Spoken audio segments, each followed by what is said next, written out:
Paragraph on the bottom of page 28. Dad is the only one who understands me, now and again, though he usually sides with Mother and Margot. Another thing I can't stand is having them talk about me in front of outsiders, telling them how I cried or how sensibly I'm behaving. It's horrible. And sometimes they talk about Morgie, and I can't take that at all. Morgie is my weak spot. I miss her every minute of the day, and no one knows how often I think of her. Whenever I do, my eyes fill with tears. Marjorie is so sweet, and I love her so much that I keep dreaming she'll come back to us. I have plenty of dreams, but the reality is that we'll have to stay here until the war is over. We can't ever go outside, and the only visitors we can have are Miep, her husband Jan, Bab Veskel, Mr. Veskel, Mr. Kruger, Mr. Kleeman, and Miss Kleeman, though she hasn't come because she thinks it's too dangerous.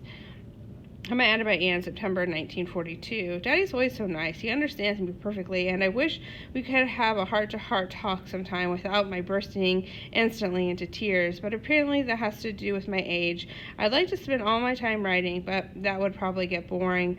Up to now, I've only confided my thoughts to my diary. I still haven't gotten around to writing amusing sketches that I could read aloud at a later date. In the future, I'm going to devote less time to sentimentality and more time to reality. Friday, August 14th, 1942.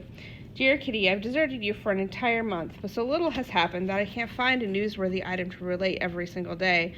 The Van Dans arrived on July 13th. We thought they were coming on the 14th, but from the 13th to the 16th, the Germans were sending out call-up notices right and left and causing a lot of unrest, so they decided it would be safer to leave a day too early than a day too late. Peter Van Daan arrived at 9:30 in the morning. While we were still at breakfast. Peter's going on 16, a shy, awkward boy whose company won't amount to much.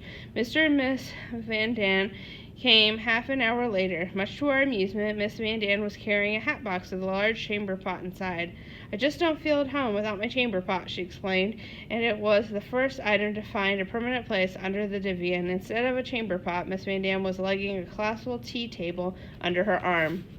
From the first, we ate our meals together, and after 3 days, as it felt as if the 7 of us had become one big family, naturally the Van Dans had much to tell about the week we'd been away from civilization. We were especially interested in what had happened to our apartment and Mr. Goldschmidt.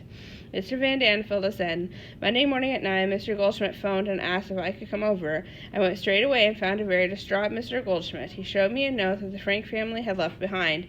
As instructed, he was planning to bring the cat to the neighbors, which I agreed was a good idea. He was afraid the house was going to be searched, so we went through all the rooms, straightening up here and there and clearing the breakfast things off the table. Suddenly I saw a notepad on Miss Frank's desk with an address and message written on it.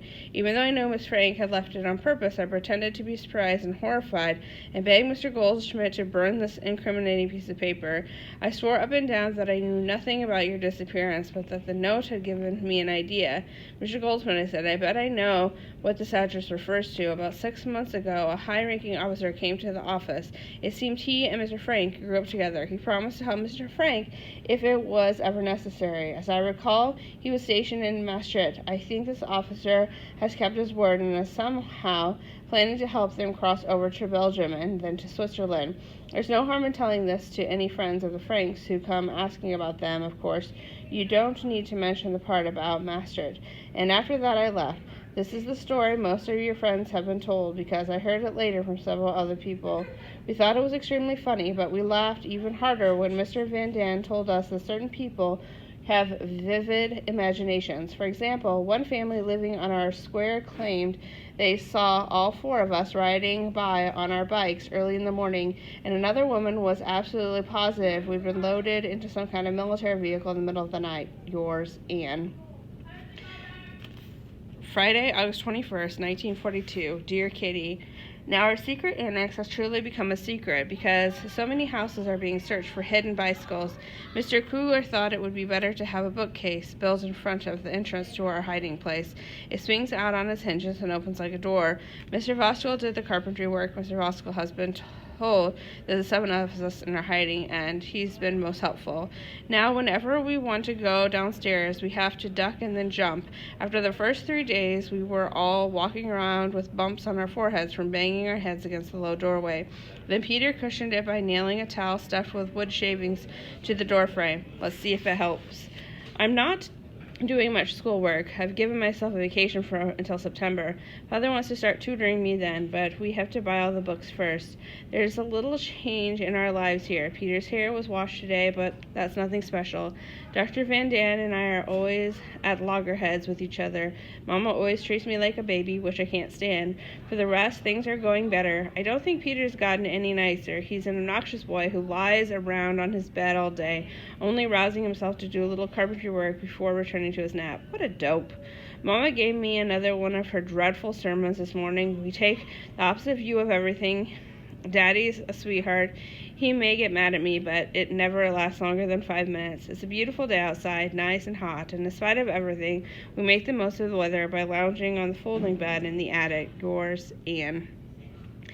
Comment added by Anne on September 21st, 1942. Mr. Van Dam has been as nice as pie to me recently. I've said nothing, but he has been enjoying it as it lasts.